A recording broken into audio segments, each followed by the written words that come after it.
This side is theirs, this side is yours. So it's a 200 amp service. This is the main breaker for that. It's in the on position right now. These are all of your breakers. After you close escrow, we're going to change out some of these breakers to arc fault breakers. It's going to have a little white button on it. That arc fault breaker is designed, we're going to put them in various locations like your main living spaces and things like that. The purpose of the arc fault breaker is to, if you pull like a cord too fast or something like that and it makes an arc, or there's an open neutral on that, it will automatically pop the breaker. And so you'll have to come outside to turn it back on. This is a normal thing. It's going to happen. It's the same thing as a ground fault circuit interrupter, GFCIs, for your bathrooms and kitchens. It's going to be the same thing. So your solar system has a, your solar system has a layout right here, and it tells you where the locations are for basically where the power goes to and from the panels. So you have a little bit of a split system on the panels here. You have 7 panels here and 3 panels here. This is going to be the driveway on the front of the house, so you have a 10 panel system total. So that's the fire belt, and then right next to that is going to be the photo cell. The photo cell is what's going to operate the lights on the exterior of the home. Okay. Right next to your electric panel, this is going to be the low voltage communications panel. This is where all of your services for TV, internet, phone, it's all going to come into here first, and then it's going to go to your sub panel in the laundry room. This is your gas meter. So this is where all of the natural gas comes into the home. The shut-off valve for it is right down here. What I suggest is getting, they have a gas wrench that you can buy from Home Depot, or you can even just use like an adjustable wrench, something like that. What I recommend is like hanging a chain or something like that from right here. That is long enough that you could just pull it out and use it right here. If you're turning off the gas out here, it could possibly be for an emergency and you want to be able to do it quick. Oh, okay. So I recommend that you have something here, if not attached to this, like an adjustable wrench or a crescent wrench or something like that, just sitting on top or on the ground right next to the meter. Down here we have cleanouts. These are access points to the sewer system. This is going to do the vertical plumbing inside the wall. We also have cleanouts located on the ground at various points going through the backyard. You have one over here. This is going to be the drain for the hot water heater. So there's a temperature pressure relief valve on the water heater, same thing as tank style water heater. All water heaters have to have it by code. What it's designed to do is when pressure builds up inside the water heater, it's going to open that valve automatically. It's going to release water. That's also going to relieve the pressure. So it will drain from here, and that, it probably won't ever happen. Right. So, but we do put an additional safety feature on the water heater that I'll show to you when we go back in there. This is where your sprinkler timer wires come off of the irrigation valves back here. They're trenched underground, and then they come back up and they run inside the wall to the timer. Okay. You have an area drain right here at the front. This is going to be for the lot drainage and various points through the backyard. We put sandbags around them to keep the dirt from going inside the drains. We're required to do this by Public Works. What I suggest, if you're not going to do any landscape improvements right away upon moving in, that at least we put some rock or something like that around the area drains to keep dirt from going into them. But if you don't, it's not really a big deal. You just have to stick a garden hose into it and flush it out. Not really a big deal. But flash it from here? Yeah, you can pull the cap off, or you can just put water straight down onto the top of the cap right there, and that will push the dirt out. But what I've offered to a couple of the other homeowners is, if you would like, I can leave you a couple of these bags here, so that way you can put the rock around it yourself. Yeah. You want that? Yeah, I want that. Okay. So here's how you would do that. Oh, just around the drain? Just right around it. Oh, I know what you mean. 这样它就等于过滤一层嘛，对吧？你这个土没有这么容易就。Over here, over that window right there, the white pipe that's sticking out with the 90 down, that's going to be the secondary condensation line for the air conditioning. This is a backup line. What it's designed to do is it has a tray underneath the forced air unit in the attic. The primary condensation line comes directly off the unit. The secondary comes off of that tray. So what that means is that if the primary condensation line cannot handle the amount of water that's going through it. It's going to come out of that secondary line. The only reason why that's going to happen is if there's a blockage on the primary. If there's a blockage on the primary, then it's going to come out the secondary, and you're going to see water. That's why we put it right over a window, so that way you can see water coming down. And if it's not raining outside and if there's water coming down on that window, that's Means bad, yeah. yes, correct. So if you see water coming out of that, call us. So we talked about in the front, your rain sensor. This is going to be that rain sensor. So this has a battery in the bottom. You just have to twist this little cap right here and pull it down, and it's a watch battery. So, are they gonna have indication for low battery or something? Yes. So on the inside of the garage, there's actually a display that tells you the signal strength and battery life, and it actually has a couple settings on it that you can adjust the settings for the sensor. It's already adjusted, so you won't need to please ask.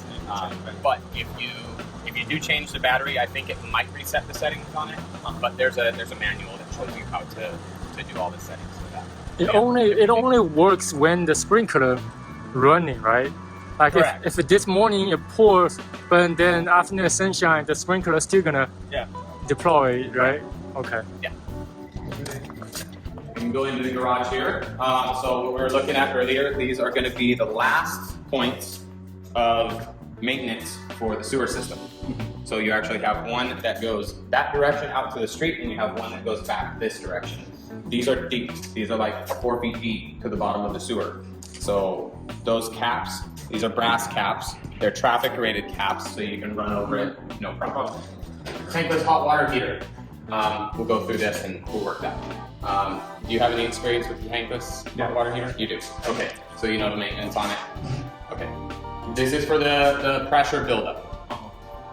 The reason for opening it once a year is so that way this valve doesn't get stuck. Okay. Because a lot of people will just sit and not do anything with it for a really, really long time, and then when it actually needs to open, it can't because it's stuck. Okay. So we recommend that you open it. Just for a while, like 10 seconds. Yeah. So this is for maintenance, right? Correct. Maintenance. Yeah, because this is an emergency system that we want to make sure operates when it needs to Oh, operate. it's pressure relief valve. Correct. Okay. You also have what's called a thermal expansion tank. This is going to help reduce the pressure that would build up inside of this unit. So that's why this probably will never be needed. They also have a variant of this that's a large tank that's on the ceiling. They do the same thing. Hot and cold lines, as indicated by red and blue. Cold comes in, hot comes out. If you want to use hot water in your garage for whatever reason, you can hook up a standard garden hose to this, turn this on, and you have hot water that you can use from a hose. Really, really handy for washing stuff down in the garage. I wish I had one. It is a gas appliance, so you have a shutoff valve. The shutoff valve, same as the water outside. If it's parallel to the line, it's on. In line, it's on. You have a trap right below that. This is going to collect any sediment that comes from the city's gas pipe, and it's going to get trapped inside of this leg right here. This will never fill up, ever. Not in 1,000 years. So we install this, and you never have to do anything with it. But at every gas appliance, every major gas appliance, you have to have a trap. So you have one here, and then you also have one for the furnace in the attic. So here's going to be the irrigation clock. It's not plugged in right now because we just got the meters last night. So the landscaper is actually going to be coming back later on today. It's going to program that with the clock. But it's going to have the automatic setting, so you're going to have it on this most of the time. If you want to change the date and time, you can do it here. This will be start times, so you'll flip it over to this. If you want to change the time of day when it starts, then run times. You're pretty much going to leave that mostly the same. Maybe you'll vary it by an hour or two, maybe. Depends on when you want it to start. But run times is going to be the only thing that you're probably going to adjust. Right now, it's going to be on what's called a planting schedule because all of these plants are freshly planted. They don't have a large root system yet. So to get those root systems to establish, we have to water extra. but it's the summer months, so you're going to be watering extra anyway because it's hot. So you won't need to change this for probably 2 to 3 months. Okay, so you just want to change it with the seasons. These are going to be your GFCI outlets, and I did talk to the electrician about that for the home over there. Right. So these are actually a different style of outlet. This light indicator right here, it actually says on the side, replace GFCI if red light flashes. So this is a red light. If that red light is flashing, that means this outlet is no good anymore. Okay. And you need to change it. Okay. So the way that this works is when it's popped out like that, that means it's tripped and it doesn't have power now. So to reset it, you just push that. Super easy. So all of the exterior outlets are going to be on these GFCI switches right here, and then one for the garage. All of the outlets in the garage are going to have that. Okay. And then coming over here, this is going to be that electrical grounding, and then right above it, this is going to be a future EV. So this is going to be a pre-wire condition for a electric vehicle charging outlet. What that means is we have a box that's inside the wall, and that box has a conduit that runs up to the electric panel. So we've already done all of the work inside the wall. Nothing needs to be opened up, so no damage when you go to install an outlet. The reason why we don't install an outlet ourselves is because there's so many different types of electric vehicle and different types of outlets. So it's all ready for you to be able to install an outlet. It's 229. 240. Yeah. So any electrician that's going to install that for you, they're going to know that. Okay. Yeah. Okay. Over here, this is going to be the last shut off in the row coming up to the house. This is what's going to do just the house. So your fire sprinklers in the house, the only way to shut it off is at the street. This is how you would shut off the house. So the way that you, whole house. Correct. Except for the fire sprinklers. Okay. This will not shut that off. You have to do it at the street. The way you shut that off, you just pull this handle up. It's simple. Right above that, we have a pressure regulator. This is how we get the city pressure reduced down to what's usable in the home. Because it's like 120 pounds out of the street. It's too much. So we reduce it down to that. It's already adjusted. If somebody adjusts this, they need to be a licensed plumber. Because you have to know what you're doing when you adjust this. Because if you adjust this and you make too much pressure inside the house, you blow apart the fittings and you have a big flood. So that's really, really important that we know what we're doing. Over here is going to be the fire sprinkler riser. This you'll never need to use, but we'll just go ahead and show it to you anyway. So over here is going to be the pressure gauge for the fire sprinklers. This is the flow switch. This is what actually is going to sense the flow, and then through the electrical signal, it will send power to the fire bell, and that will set off the fire bell. This is the drain for the fire sprinklers. You'll never need to use that. So if you see water coming out of that drain line that was outside the wall right here next to the hose bib, there's a problem. Okay. Call us. Okay. Your second exterior outlet. This is the same as the one in the backyard. The first cover, GFCI. This is going to be the location where you have the reset. So this one is different. This one, you actually have the light. So if the light is out on this one, it's off. Back on. Okay. So if you don't have power in the backyard, this is going to be what you're going to check first. Oh. Yes. So link to the backyard? Correct. Okay. Yep. Okay. So those are going to be the fire sprinklers. Above you right here are going to be the register grills. Throughout the home, this is where we distribute the air conditioning to the house. These are going to have 3-ways as well as louvers that can adjust the direction of flow for the air, as well as shut off completely. If you don't want airflow to come out of it, just close it. Here's going to be the bedroom 4. I have a light switch for the wall right here. This is going to be a combination smoke and carbon monoxide detector above you. All of the common areas are going to have combination. Every bedroom is going to have just smoke. Okay. So coming in here, we have TV over here, power. That outlet is upside down for a reason. The guy didn't know what he was doing. half much. He may have had a Bloody Mary for breakfast. No, we install it like that for a reason. It's to indicate that that outlet is what's called half hot. It's half hot because part of the outlet runs on a switch. So the way that we have the room set up is like you would have your bed right here, and then you would have a nightstand on either side of the bed. You have a lamp on that nightstand or a radio clock or something like that. You can plug it into this and operate it from the switch. Mostly going to be for a lamp, and then you could use the other outlet for the radio clock. So is this Ceiling fan free wire. Over here is going to be the bathroom 3, full bathroom. You have a vacancy switch that's going to do the light above the vanity right here, so that's automatically going to turn off. That one is going to be on the 22nd. You have the light for above the shower over here that's on a standard single pole switch. You also have the exhaust fan. This exhaust fan is equipped with humidity sensing. What that means is this light, or this exhaust fan is going to turn on by itself when it senses a certain percentage of humidity in the bathroom. This is to keep moisture down in the bathroom, but it does also operate just off of the touch switch. You have GFCI outlets in the bathrooms. All of the bathrooms are on the same GFCI circuit. They're all on the same. So just like you had that outlet at the front door that had those buttons on it, you're going to have the same thing for the bathrooms. So I believe that this switch is in bathroom 2. So if you don't have power in this one, go upstairs real quick, check that one. It's probably popped. If it's not, then it might be the breaker. Over here, real quick, we'll go over this one time. You don't have to do it anymore because it's kind of gross but necessary. So you have what's called low flow toilets.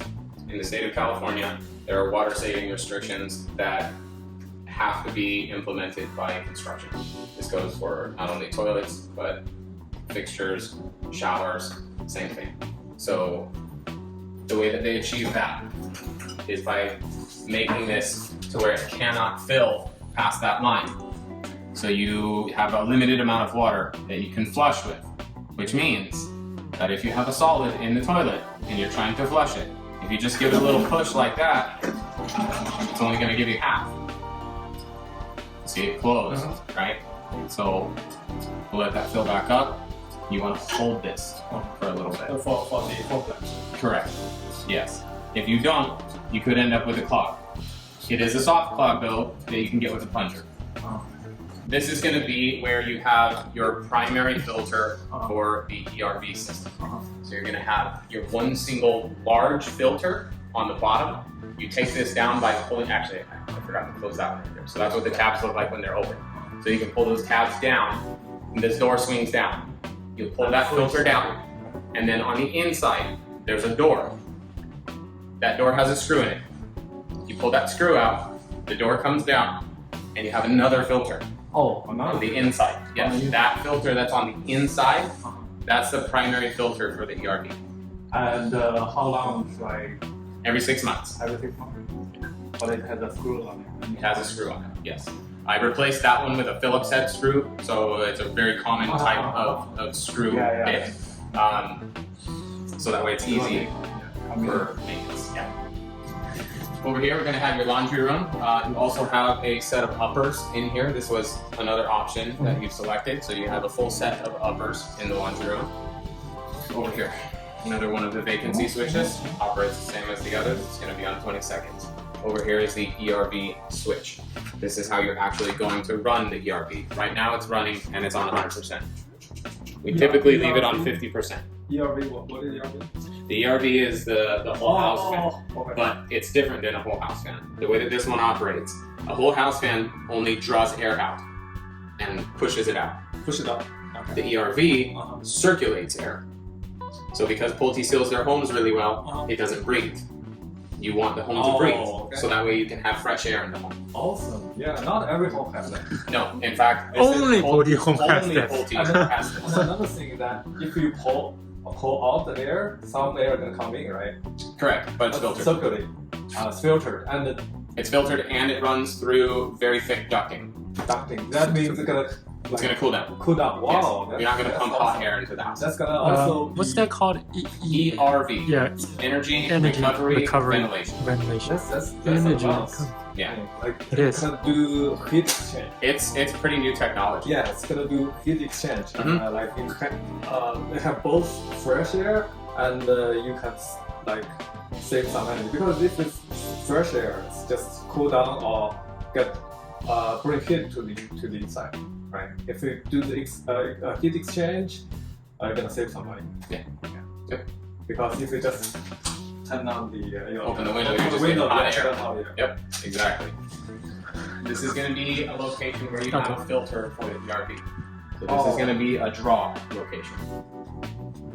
Draw location. Correct. So it's gonna pull air from here. It's also gonna pull air from here. So you have 2 filters interchange. 3. 3. So you have those 2. You have one inside here, and then this location right here. When the ERV is running, you're gonna probably see those louvers kind of move a little bit. This is where the air comes out. Okay. Correct. Oh, remember, because we circulate. Circulate. Yeah. So where is the entrance for fresh air? Roof. Roof or Yep. Everything is in the attic. So you actually have your attic access right here. I'm gonna any of these little paint spots. I'm gonna come back afterwards after we do the walkthrough, just so we don't have to spend time doing that. We can explain the home. I'm gonna come back and I'm gonna tag all of that. So your windows. Your windows are vinyl windows. Okay. Vinyl windows are a energy efficient style of window. These do not get as hot or cold as metal frame windows or wood frame windows. oh, This is vinyl. These, correct. So this is vinyl. So right now it's pretty hot outside now. The sun is beating right down on this. And it's still pretty cool. Oh, yeah. Yeah. pretty cool. So you don't have a lot of hot or cold transfer It's through cool. the windows. The drawback of that is that the windows flex a little bit, the frames. This is a fixed window, so that's not gonna happen here. But any of the operable windows in the home, they're gonna flex a little bit. On the single hung windows like this, it's not gonna really be as obvious because these are just up and down. Yeah. But the ones that slide side to side, they'll wanna kind of flex a little bit like that, so when you close it, it might hit the side over here a little bit, so you might have to kind of push on the window, just a little bit. Just a little bit. Okay. But we figure that that is absolutely worth it for the amount of money that it's gonna save you. Because, okay, yeah, it's just one window, but that's one window times the whole house, The whole house. right? So if you're losing all that hot, you're losing all that cold through the windows, that cost savings, Yeah. it adds up. Yeah. And these windows are also tinted. So you don't need to put any tint on these windows. They're already tinted. If you look at it in kind of indirect light, you can see it's got kind of a little bit of a greenish tint to it. They have some gas, right, in between. Yeah, they actually do have an argon. It's an argon gas. Argon. That's in between. Same stoppers. This bathroom, though, is the one that has the primary condensation line. So this is the primary condensation line that comes from the air conditioner. yeah. You said about it. Yep. So all of these yellow marks on here, these are quality control marks that our plumbing company, they'll come in, and when they do their quality control on the home, they'll put these marks on here. These marks indicate that they have checked this plumbing fixture and everything is leak-free and tight. Okay? This is a Pulte thing. This is a Pulte thing. Awesome. We use 2020 plumbing, and I've used 2020 plumbing before in the past with other builders, and I haven't seen this other than with Pulte. Okay. This is going to be a location for a return air filter for the air conditioning. You have this location, that's a primary filter, and then also out in the hall. Okay. Register grill, same as downstairs, it's going to be multi-directional, ceiling fan free-wire, fire sprinklers. And then that is never going to go away. You're always going to have this view.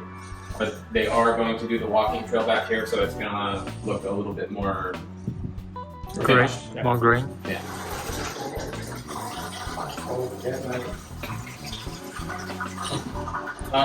One thing I will recommend.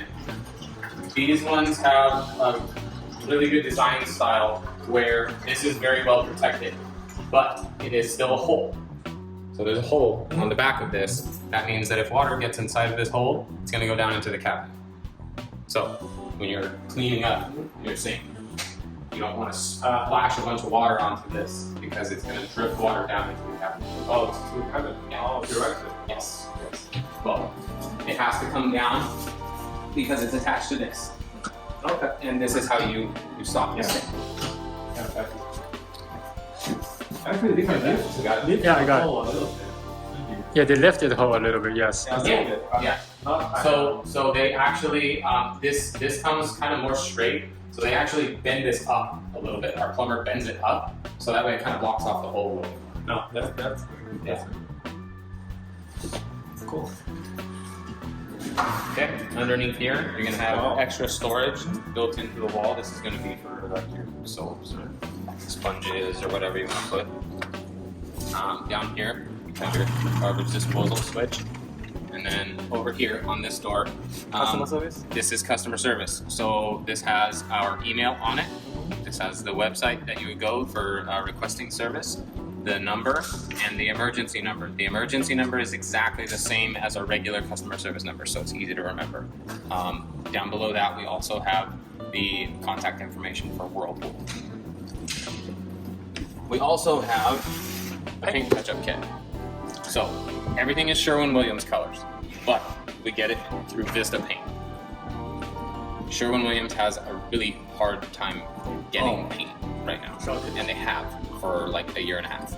So every painter that's been using Sherwin-Williams has gone to Vista Paint. But the color is pretty the same. But the color is Sherwin-Williams color. Okay. They just mix the Sherwin-Williams color. So they create their own name of the color. No, They no, still they use- use Sherwin-Williams code. So Sherwin-Williams allows that. They have no choice. Okay. They have to. Like Lowe's. Lowe's carries Sherwin-Williams, Right. so they can mix Sherwin-Williams colors. Oh, I see. Yeah. But this guy, Vista Paint, they work with many builders, right? Because they're a supplier. Yeah. So Sherwin-Williams has a problem with distribution. Vista Paint does not. Okay. So we get our paint through Vista Paint now. So, This is a touch-up kit. touch-up. Yeah. We can open, right? Yeah. It actually has a seal on it. Oh, now. seal. You want to open it? Oh. Yeah. So it's gonna have your interior colors. It's gonna have the wall color as well as the baseboards and the moldings. All the doors, moldings, baseboards, they're all gonna be the same color. Oh. So it's only a difference of it all is actually the same color. It's just a difference in sheen. The walls are flat, and all the doors and moldings they're semi-gloss. Okay. So up underneath the garbage disposal, you're gonna have a GFI reset on it. This red button right here. That's gonna be a safety if this gets a fluctuation in voltage. It's going to trip, and you'll have to press this reset button over here. You need to unplug it, plug it back in, hit the reset, and that will reset the garbage disposal. Then you can operate it from the switch. If your garbage disposal is stopped, like you turn the switch on, you hear it, but it doesn't turn. I mean, something's stuck the blade. So the way that you can clear that is by putting this wrench into that hole right there in the middle. Open it. This will move the blades manually. Okay. That's how you'll free it up. I didn't know. I should just shoot a video of that, show it. I do this every time. You got me thinking about like ways to change it up a little. I need more buzzwords.